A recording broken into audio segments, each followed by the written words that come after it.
Subscribe to Mufti Tariq Online and press the bell icon for more videos. السلام علیکم ورحمۃ اللہ۔ جنید موسیٰ راولپنڈی سے یہ بھائی پوچھتے ہیں کہ نماز کے دوران مجھے بہت زیادہ غلط قسم کے خیالات اور وسوسے آتے ہیں، ان سے چھٹکارا پانے کے لیے مجھے کیا تدبیر اختیار کرنا چاہیے؟ دیکھیں، اگر کسی کو نماز میں غلط قسم کے خیالات یا وسوسے آتے ہیں تو ایسی پریشانی بہت سارے لوگوں کو پیش آتی رہتی ہے۔ اب اس پریشانی سے بچنے کے لیے کیا تدبیر اختیار کرنا چاہیے؟ اس کے لیے سنیں۔ پہلے تو یہ ہے کہ نماز کو مکمل اردو ٹرانسلیشن کے ساتھ یاد کر لیجئے۔ جس لینگویج یا زبان کو آپ اچھی طرح سمجھتے ہیں اس زبان میں پوری نماز کے ترجمہ کو یاد کریں۔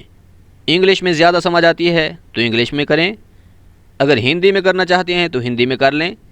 اسی طرح اگر اردو زیادہ آسانی سے آپ سمجھتے ہیں تو اردو میں مکمل عربی کی جو ٹرانسلیشن ہے اسے اچھے طریقے سے یاد کر لیں، مطلب کہ سورۃ فاتحہ کی ٹرانسلیشن، اسی طرح جو دوسری سورت پڑھنی ہے اس کی ٹرانسلیشن، پھر تسبیحات، التحیات، درود پاک اور دعائے معصورہ کی ٹرانسلیشن، یعنی کہ مکمل نماز کو ترجمہ کے ساتھ یاد کر لیں۔ اس کا ایک فائدہ تو یہ ہے کہ جب آپ نماز پڑھیں گے تو جیسے جیسے آپ عربی پڑھتے جائیں گے اس کے ساتھ ساتھ آپ کو اس کا ترجمہ بھی ذہن میں آتا رہے گا، جس سے آپ کا رجحان نماز میں ہی رہے گا، وسوسے اور خیالات سے بچاؤ ملے گا۔ ان خیالات سے چھٹکارا پانے کی ایک تدبیر تو یہ ہے۔ اب دوسری تدبیر یہ ہے کہ جس شخص کو خیالات یا وسوسے آئیں، اس کے متعلق مسلم شریف میں حضور نبی رحمت صلی اللہ علیہ وسلم کا فرمان موجود ہے۔ حضور کے غلام ہیں جن کا نام حضرت عثمان بن ابی العاص ہے۔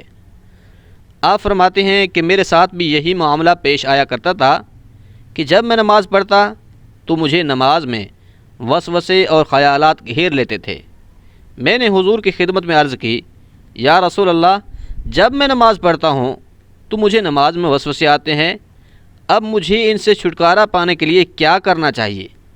تو حضور نبی رحمت صلی اللہ علیہ وسلم نے ارشاد فرمایا کہ جب تم میں سے کسی کے ساتھ بھی یہ معاملہ پیش آئے، یہ جو خیالات اور وسوسے ہیں یہ شیطان کی طرف سے ہوتے ہیں، جب تم میں سے کسی کے ساتھ یہ معاملہ پیش آئے تو اسے چاہیے کہ وہ اللہ کی پناہ پکڑے شیطان مردود سے، اور پھر بائیں کندھے کی جانب 3 مرتبہ تھوک دے، یعنی کہ اعوذ باللہ من الشیطان الرجیم پڑھ کر بائیں کندھے کی جانب 1 مرتبہ تھوک دے، پھر دوبارہ اعوذ باللہ پڑھ کر تھوکے، پھر اسی طرح تیسری مرتبہ بھی اعوذ باللہ پڑھ کر بائیں کندھے کی جانب تھوک دے۔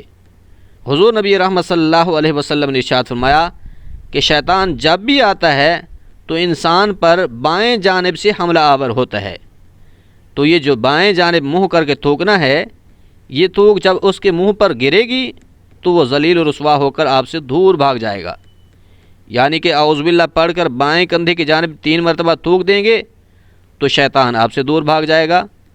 اور نماز میں پھر جو وسوسے آتے ہیں یہ شیطان کی طرف سے ہوتے ہیں، جب شیطان دور ہو جائے گا تو آپ ان وسوسوں سے محفوظ رہیں گے۔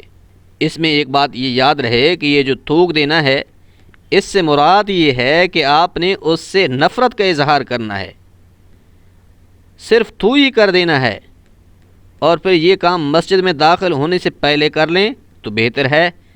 لیکن اگر مسجد میں داخل ہو گئے ہیں تب آپ کو یاد آیا کہ مجھے تو یہ عمل کرنا تھا، اب مسجد میں بھی اشارتاً تھوک دیں، 3 مرتبہ اشارتاً بائیں کندھے کی جانب تھوک دیں گے تو اللہ کریم شیطان کو آپ سے دور بھگا دے گا اور آپ ان برے خیالات اور وسوسوں سے محفوظ رہیں گے۔